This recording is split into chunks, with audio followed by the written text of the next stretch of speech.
Alors pour les psychothérapies dans les addictions, il y a plusieurs choses. Déjà, on utilise différentes techniques. En France, on peut utiliser les entretiens motivationnels et la thérapie cognitive et comportementale et la psychanalyse ou la psychothérapie d'inspiration analytique. Mais il y a différentes étapes. Et je vais prendre deux substances comme exemple. Je vais prendre l'exemple de la cocaïne par exemple et du cannabis.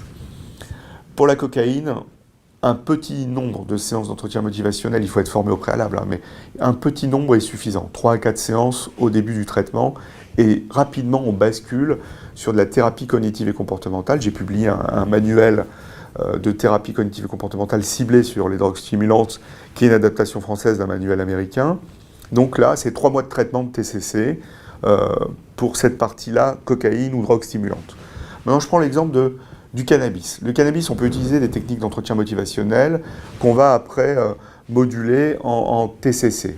C'est comme ça peut être des programmes de 1 mois et demi d'entretien motivationnel, 2 mois, 3 mois de thérapie cognitive et comportementale.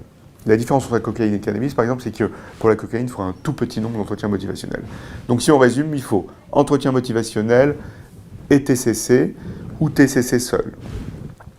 Ça, c'est pour la substance. Une fois que le patient est stable, il faut l'envoyer faire un travail de fond avec son accord, sa motivation sur psychothérapie analytique ou psychanalyse. Moi, je les envoie en consultation. C'est hyper important d'aller au-delà des symptômes et de traiter aussi le fond du problème. Dans les autres psychothérapies, il y en a d'autres qu'on peut associer.